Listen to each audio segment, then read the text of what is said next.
Welcome to the ZoomInfo Labs Podcast. I'm Ben Salzman. And I'm Millie Beetha. Today's guest is Sid Kumar, Area Vice President of Go-to-Market Strategy and Planning at Databricks. Sid has worked at some of the best companies in go-to-market, from HubSpot, AWS, CA, and now Databricks. He shares his takes on leading through transformation to connecting siloed teams through a unified go-to-market architecture, as well as what it means to build an autonomous, AI-native go-to-market org. Let's get into it. Welcome to the ZoomInfo Labs Podcast. I'm Ben Salzman. And I'm Millie Beetha. And we are your hosts today, and we are thrilled to have Sid Kumar, who's the Area Vice President of Go-to-Market Strategy and Planning at Databricks, on the podcast. Sid, welcome to the podcast. How are you? Thank you. Doing great. Good to be talking to both of you.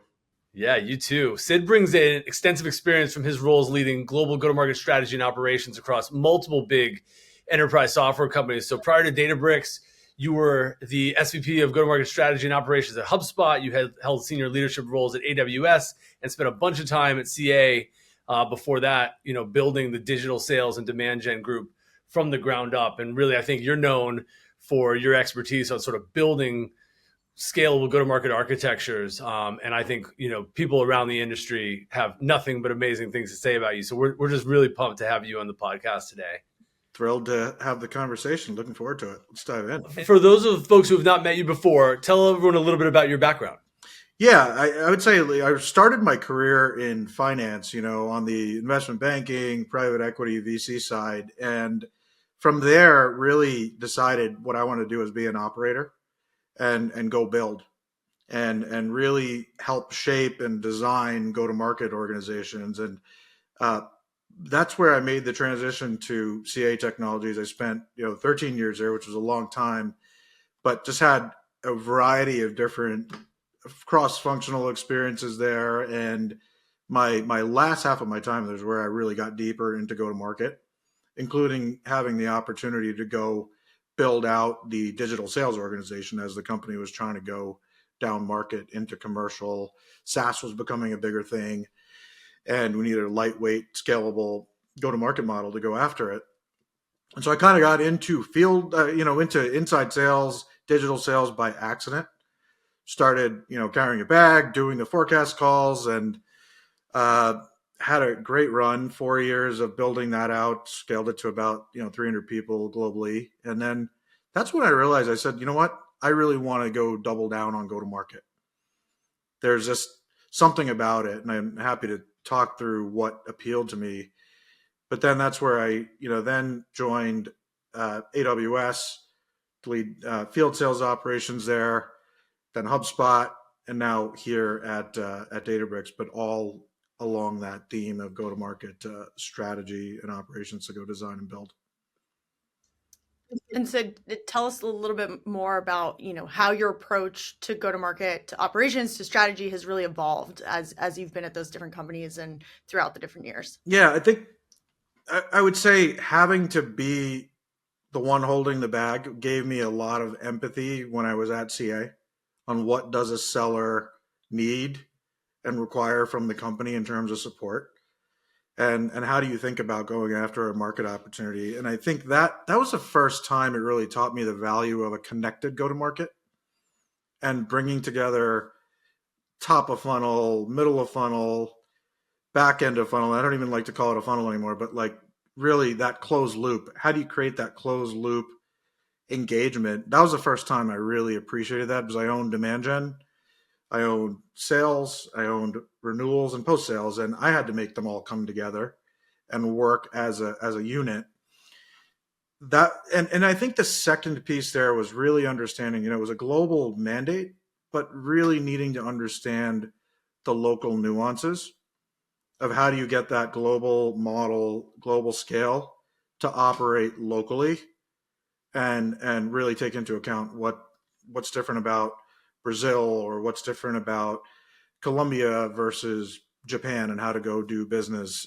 It's not even at a EMEA or APJ level or Latin America level. It's at a country level. It's at a region. It's at a subsegment. It's just getting granular around how the motion really works. That's what I got there at CA. And I would say through the experiences after, Amazon was all about mechanisms and how do you take a very customer centric, customer obsessed lens into the world, but then drive the accountability, drive the engagement internally through really clear motions, data, and bring these different teams together in the pursuit of that outcome. If I go to HubSpot, what really sticks with me is focus actually, and staying true to SMB and doing really what's right by SMB customers and deeply listening, lots of listening mechanisms into customers, into partners. Another form, just really customer obsessed, but also a big focus on simplicity. That focus combined with simplicity. How do you make ease of use, customer engagement, a big, priority? And I think that really stuck with me. And I think it was, another example of where connected go to market and the concept of flywheel really came into existence. So that's a common theme if you've, that I've sort of carried with me everywhere, is this connected go to market and how do you get these different internal teams talking the same language and working I feel like together. we hear people process tech a lot. We don't hear people process tech and focus. I really like that additional. I'd love to double click on you were talking about, scaling go to market operations. Was it people? Was it process? Or was it tech? Like what was the unlock specifically as you were like, really like focusing in on those different global operations and making those sing? Yeah, I mean, I think it has to start with people, but I think you have to spend really the time understanding what type of people do you need, what skills do they need, how do they fit into the culture, especially if you're driving a transformation. You have to be particularly thoughtful about how does this individual approach a transformation with a lot of change management, and what are those political considerations? Do they break glass or do they listen? Are they going to really become part of the DNA before they try to change the DNA, right? So getting the right talent for sure. And I think the CA example was a great one because I did not have a sales background. I was coming at it from, as I mentioned, a finance strategy. So November, I get the job right after Thanksgiving, and January 1, I have a quota, right? So what I had to do was figure out who do I need on the team that has deep selling expertise, go to market expertise that I can bring together around the globe. Then so the sum of the parts is obviously going to be greater than each of the pieces. So that was really important for me to get the right talent in the door. Then I think it really boils down to a variant of focus is really just mission. What is the mission of this organization? Like, why are we here? What are we achieving to do? And how does what we do on a day-to-day basis tie back to what the company cares about, customers care about, shareholders care about? And I think really being intentional about that threading is another thing I spend a lot of time on. And then third, coming back to how you're going to drive accountability without micromanaging. And I think that's where mechanisms or cadences, whatever you want to call it, just getting very clear on what do roles and responsibilities look like, and what do the KPIs and outcomes look like, but in a way where it's bringing the teams together, because nothing is done solo; it's all team sport. So those would be three that I've really, carried everywhere I go. Yeah, super interesting. And you mentioned the word culture. That's one of the things Millie and I have had the pleasure to work with a lot of folks from HubSpot. I think that's one of the sort of famous things about HubSpot, if you ask me, is the people and the culture. What did you take away from the culture at HubSpot? It sounds like focus was a part of that, but it feels like it's sort of something bigger. There's like something in the water at HubSpot that is different than a lot of other companies. Something in the orange water. Yeah, I think, no, it's a good question. I think there is that customer obsession, right? And there's also the other side of it is employee obsession. So you have a sort of a deep care for people, you have a deep care for customers, And you're ultimately trying to, bring those two together and saying, if we constantly listen, we're constantly doing what's right by our customers, and we're constantly innovating for the needs of the SMB market, staying out ahead of the curve. And that then grows careers, right? That creates more opportunity internally. It gets people working on interesting projects. It drives that collaboration. So in some sense, it's a bit of, HubSpot coined the flywheel. It really is sort of that what's that flywheel that drives the engagement internally and externally with customers. And and I do come back to the focus point. I think really being clear about what HubSpot is and isn't is, I think, very important, right? Like in terms of getting people energized about the mission and giving, because there's so many ways you could take a strategy, and I think having clarity is pretty important. And Sid, what of those parts, like the best parts at HubSpot, sort of the best at Amazon, what are you taking from that as you're now, scaling strategy and planning at Databricks? Yeah, I would say, as you'd probably imagine, we are a very data-driven organization here. So I think maintaining that objective lens, and let's go look at the data, let's go see what it's telling us about our go-to-market motions, and what is it telling us about our segmentation, how are we engaging with our customers. Like, that's been a thread, not just from the past 7-8 years, but since I do have, that's my background, I think of things in terms of like, what are outcomes, what are the outcomes we're trying to drive financially for our customers, for ourselves. That always kind of sticks with me. I think the other is these not, over rotating on just looking at data. And I think there's it's good to be obsessed with data, and you need to be, but the qualitative factors around what is happening on the ground, it can't, underestimate the value of that, in terms of talking to AEs, talking to partners, what's actually happening behind the data. And I think in a world that's moving as fast as we are right now, where the industry is moving, I think it's very easy to say, I know what's happening, I got to move fast, this is what the data tells me. Yes, but, or yes, and what else can you learn about the nuances behind it? Because it may end up taking you down a different direction. You may go search deeper for a different set of insights that might take you down a different direction. So I think the data, the qualitative inputs, and then the third is really building for scale, as a global company, but how do you balance the locality of our global, right? How do you, take the global approach, drive standardization and scale, but make sure you're still adapting for the local markets? And those listening mechanisms, I think, are a great way of making sure you're not building something in a vacuum or in some kind of ivory tower. Mm-hmm. Yeah.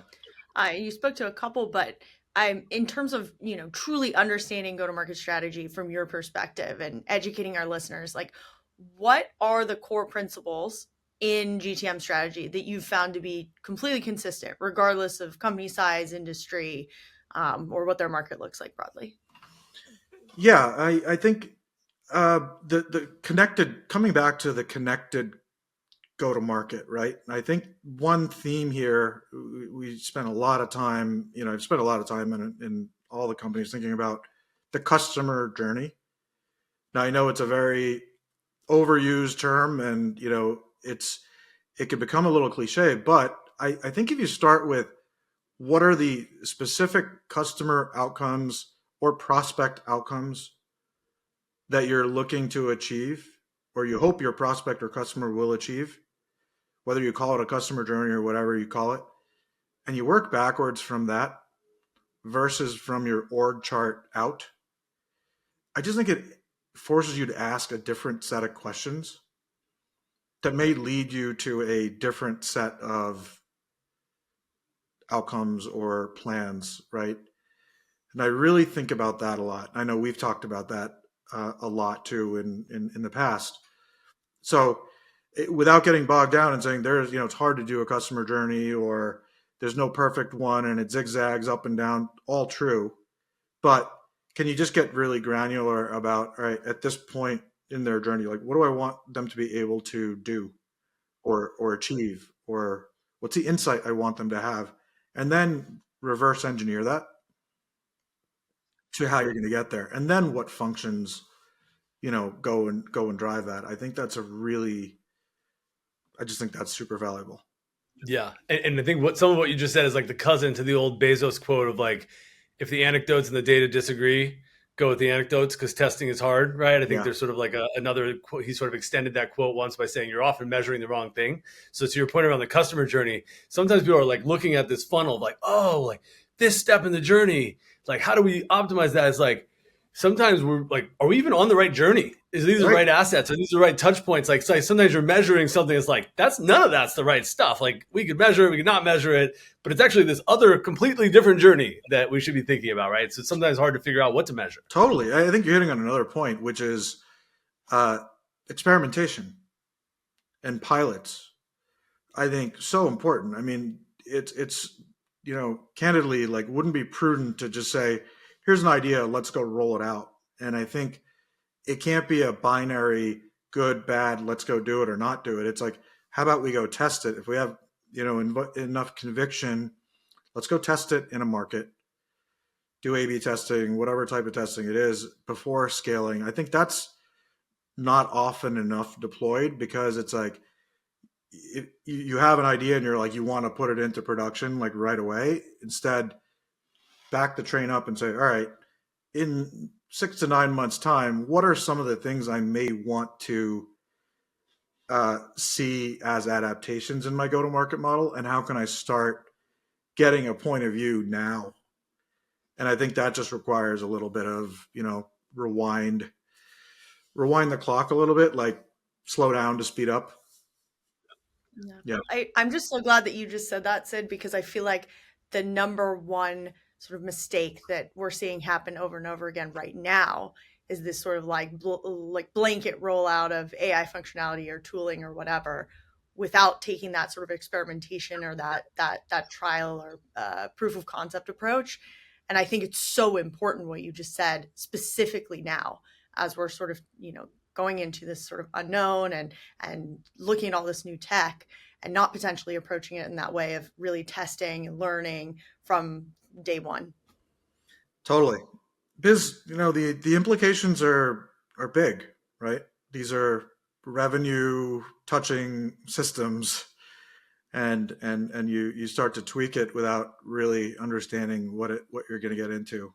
Could be not the outcome you wanted, right? Yeah. And Sid, as you've scaled some of these programs in the past, how do you think about the balance between creating a standardized, super consistent process across everyone and to letting 1,000 flowers bloom? Obviously, the answer is probably somewhere in between, but maybe as you think about, different regions, different product sets, different, styles, maybe different segments of the market, how do you think about that balance? Yeah, actually, when I'm looking at some type of process or, operating model where there is that trade-off that you have to make at some point, I usually start it with a listening tour as we're looking at the data. So there's sort of like two parallel tracks. One is, let's go do a listening tour, hear what you're hearing on the ground from these different teams, and make sure you're cutting that by as many dimensions as your go-to-market is aligned to, geography, industry, segment, maybe others, or maybe there's like a new customer acquisition motion versus an expansion motion. Like, make sure you look at all those dimensions, and in parallel, go look at the data and look at how much similarity there is, or how much, deviation there is, and what I try to do between the conversations, which is the qualitative and the quantitative, is say, where is the 80%?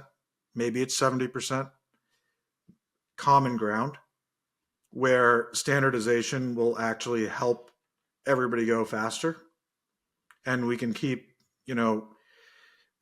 iterating, and, one of my previous bosses, Shafiq Amarsi at AWS, he used to say, invent at the edge and scale at the core. So it's not this like, hey, here's this one way of doing things at the core and then pushing it down. It should be a two-way interaction where you're encouraging innovation and new ideas on the ground. And then you're looking at that and saying, hey, where are there elements of that innovation that I can actually bring into my core and scale it to everybody else that could benefit from it? That's how you get the best of, really both worlds. You get standardization, but you don't stifle out innovation because there's this like top down, oil tanker that's being imposed upon, a country in Southeast Asia that doesn't have the scale. Yeah.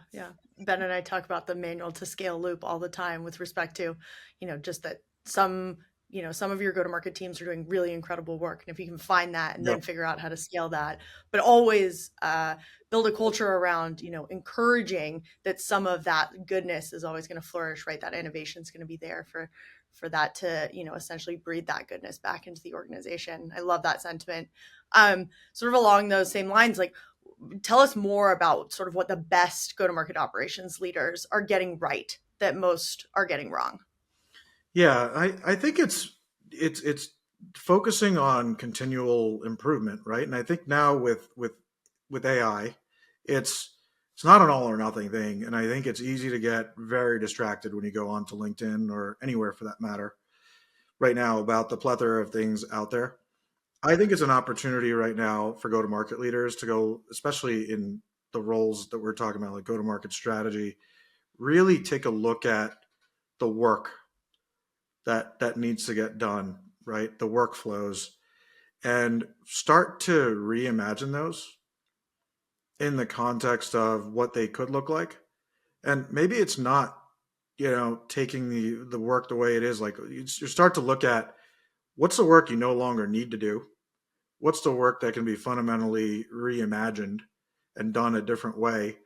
And then 3, I think, how do you change the game when it comes to cross-functional alignment and collaboration with AI? Because that's always been a challenge in companies as they scale, is that translation between teams. I think just an opportunity right now to fundamentally rethink go-to-market and go back to something, Brian Halligan said this a long time ago, like treat go-to-market as a product. You treat go-to-market like a product, it's never done, right? It's not a process, but it's a product. And when you think about it as a product, you're going to continually refine it. You're going to be continually listening to your constituents externally, internally. You're constantly refining it. I just think right now you have an opportunity to look at go-to-market as a product and say, how do you infuse AI automation into it in a very intentional way? But I think it's not about tools necessarily. It's just about how you're going to reimagine these workflows and where are you going to start? And I think it's easy to get very overwhelmed and not start at all. Or you could say, all right, here are the top 2 to 3 areas that are, undifferentiated heavy lifting that takes up 30% of a seller or go-to-market strategy lead's time. How can I reimagine that? And just really think about where are the biggest productivity gains and where are the biggest efficiency gains, and where do you want to start? Just get going. I think that's the opportunity right now. Sid, it's really interesting. When we interviewed Andrew Riesenfeld this season, he said, we had a sort of a similar conversation around the lines of, okay, to really drive innovation, right? You either sort of like need to break everything down to its component parts. We talked a little bit about that. And then we also talked about sort of throwing the baby out with the bathwater and just sort of like re-architecting the whole thing.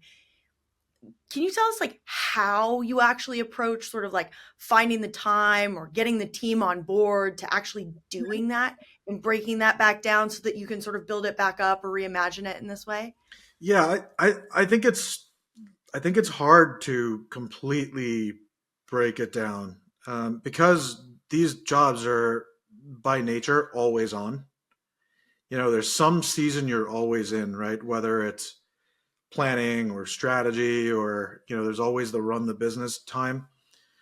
I tend to approach it in a way of like, okay, let's go listen to things like employee survey feedback, customer survey feedback, and now you can so easily synthesize themes, right? With AI. So it's looking at themes and looking at the prevalence of those themes, and then identifying what are 2 or 3 things that we've been talking about for a while that we never had the bandwidth to entertain, or what are the highly manual bespoke things that we are doing that takes up an FTE's time, that I could redirect that FTE's time to these other things on the backlog. So there's this, it sort of becomes very intertwined with career development too. How do you get everybody to shift up the stack in their own career by looking at, hey, where am I spending my time? Can I do this work differently or better, leveraging data and AI? And then just going, go iterate, go experiment, and carving out some time to just go figure that out. I don't think, I think it's just another approach. I think the other way that you're suggesting, Andrew mentioned, is take an inventory of everything and then build it from the ground up. I've just found that hard to do, hard to find the bandwidth to do that because I can't just turn everything off and go hide for 3 weeks to go do that. It ends up being like, where do I already have signals and cues that something could be materially step function better? And how do we just go start iterating at it and learn? I honestly think that's so helpful, Sid. Like for our listeners, I think like that is such sage advice.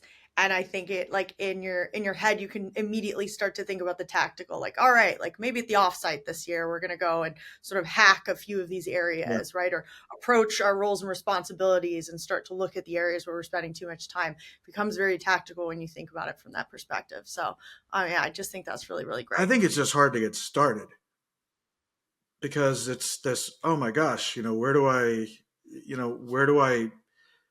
could do this or I could do that. I think it's just, intuitively, you probably have a good sense of what those top 3 things are, based on data and anecdotes just being around. I think it's following some of that conviction. If you're wrong, reserve the right to be wrong and pivot, Yeah.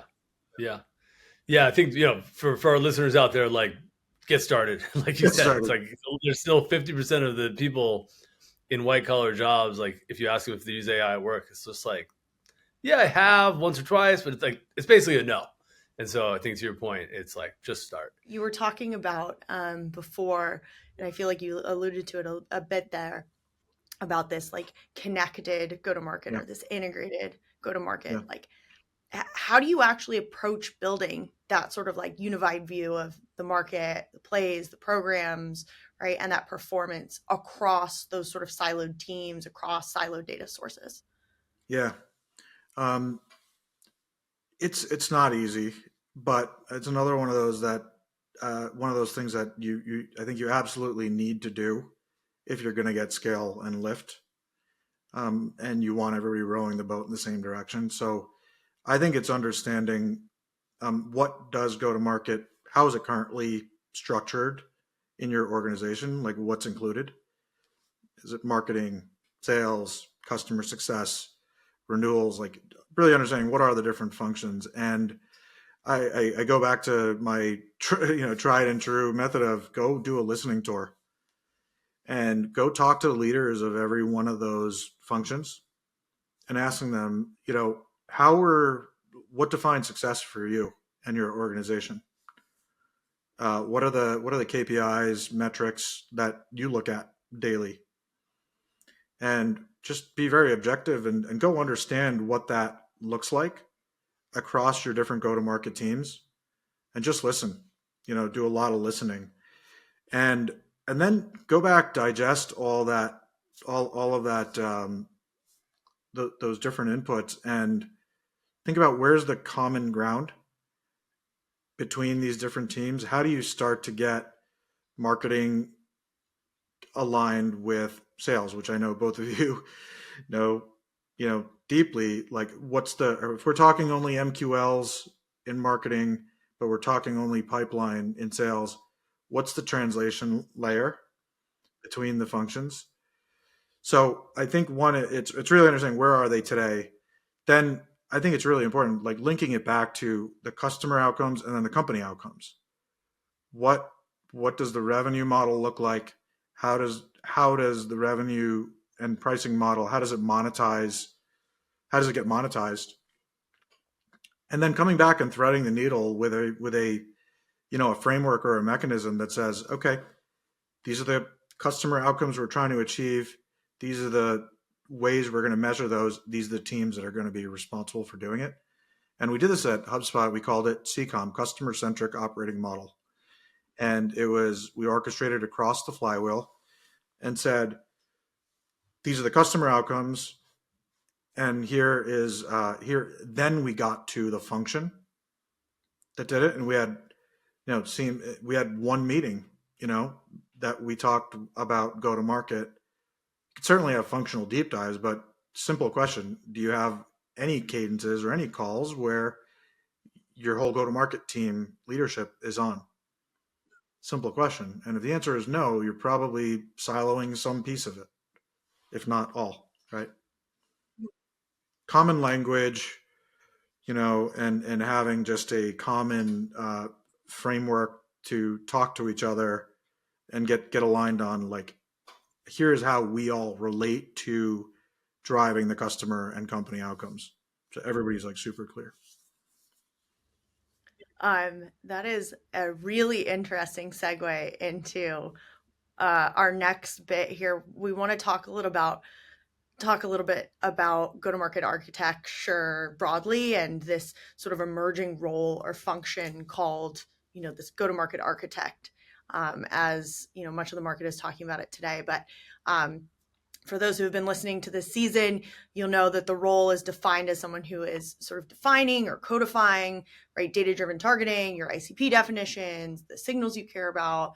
They're building audiences, aligning teams around, Sid, you just mentioned, the outcomes, what are the programs, the plays, and then going ahead and architecting that sort of workflow end to end to make sure you're driving those sort of mutual outcomes.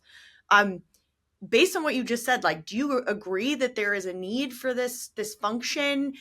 Is it go-to-market architect? Is it something else? Does it already exist in most organizations today? I would love for your perspective on this. Yeah, it's a good question. I mean, there's new terms that come out, like RevOps didn't exist, X years ago, and then it was all about RevOps. So whether it's the term sticks or not, I think the function absolutely needs to. And I think it goes back to, how do you create an autonomous go-to-market organization? And goes back to, are you sensing what signals are coming in through your customers, your prospects, and how do you act on them in near real time, right? And I think that need is there more than ever, given we've all talked about 2/3 of the buyer's journey is done before anybody talks to you, right? It's probably shifting even further right now. So the moment of impact needs to be, or the moment of connection needs to be super, super rich, because the information is just so much more out there. And I think about, like, how do you create you go back to the product analogy. How do you create a product that is constantly adapting and shaping in relation to what its customers and prospects want, right, or need? So connecting data with workflows, with automated or human-driven action, I think is something everyone's been talking about for a little while, but it's been really hard to do until now. And so, yeah, I think whether you call it a GTM an architect or not, that capability of how do you thread first party, third party data with automation and go drive some type of either automated or human in the loop type of action, I think is so critical. And then it's got to be closed loop, right? Because you're learning from the human or the automated action and saying, how do I use that to go fine tune what I'm actually going and looking for in those signals, or a different set of signals, for example. So, yeah. Yeah, I love like how you've threaded that together with also it's got to be all of those go to market functions that matter to you in the same room looking at all of those things. Like it's not this is happening sort of in one silo for, the new business acquisition side, or in one silo for the expansion side, but it is that true 360-degree view back to your, what is that buyer journey? And have you nailed that? Are you essentially meeting them at their need at each point? Yeah, it's a really interesting sort of lens that you've put on that I don't think anybody we've talked to this season has mentioned. So thank you for that. I think there's real thought. I would take that back. I'm going to take that back for myself and start to think about where there are misses across some of our customers that we can speak to and help support. Yeah, absolutely. Sid, as we look ahead, right? What's your hottest take about a shift in go to market that maybe people aren't talking about or maybe not ready for, that will happen in the future? I think it's this concept, building off of what we were just chatting about, like an autonomous go to market. How do you think about what would an AI native go to market look like, right? And where are there parts of your how do you have getting clarity around what parts of your go to market can be completely automated, completely hands off from a human standpoint, and then where do you go shift your humans to go drive the higher value added work and the types of engagements. So I think thinking about go to market from a lens of how the work gets done based on these workflows, I think it's just a different way of looking at it. We think of things very functionally today.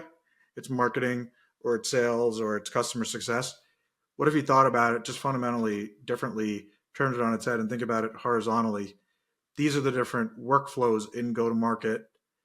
And here is that spectrum between here's complete automation to complete human in the loop, or complete human led, and then what's somewhere in the middle. And I think thinking about that matrix for where your go to market is today to where does it go, I think it's just a different way of really approaching the problem than thinking about how are you going to drive marketing efficiency or how are you going to drive sales efficiency. You're sort of now thinking about how do I drive GTM efficiency that may have different components of that workflow sitting inside different functions. I love the idea of us being in a post-functional world. I think that would be just an incredible shift. That's the TLDR of it, right? It's. I love it. I have an org chart that I drew out of like 2026, 2030, like what would it look like? And it was this like horizontal layer, like you're saying, that's just these functional. What do you need it to do? What is that use case that you need to create and make sure happens? Forget the functions. And I think we'll get to that much sooner, like you're saying, than maybe 2030. But it's absolutely, I think, the way that people should be thinking about and the lens through which they should be looking at the opportunity they have to innovate right now. Yeah, exciting times for sure. Absolutely. So this has been awesome. We at ZTI Labs are, such fans of yours. It's been incredible to continue to watch, you grow and build at HubSpot and now to see you at Databricks. So really appreciate you being on the pod. We ask this question of every single guest. So who is the smartest person you know, and what did you learn from them? I'm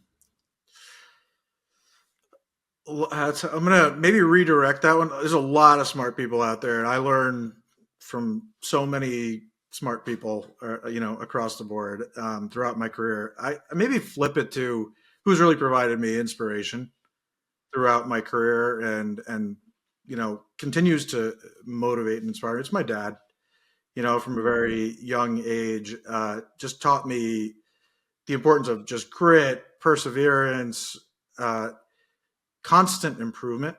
And I think that's what go-to-market's in some ways really about. It's like, how do you keep improving and keep getting better? You're never done. The product is never done. And I've always kind of viewed myself as a continued work in progress, and how do I keep on learning? And I got a lot of that from my dad, who to this day continues to, push me and, ask me about my career and all the things that I'm doing. So that's the foundation from a very young age that I've, sort of kept with me and keep building on. That's a killer answer. I don't think we've had that yet. No, I don't think we've had that yet. That's a killer answer. I love that. Wow. Well, this has been fantastic. Sid, like we said, thank you so much. It's been an absolutely incredible conversation. Really appreciate you coming on the pod. Thank you. So much fun. I enjoyed the conversation. Thanks so much for listening to this episode of the ZoomInfo Labs podcast. With new episodes dropping every Monday and Thursday, subscribe to the show on Apple, Spotify, or wherever you get your podcasts. You can follow me and Ben on LinkedIn and visit zoominfo.com/labs to get in touch.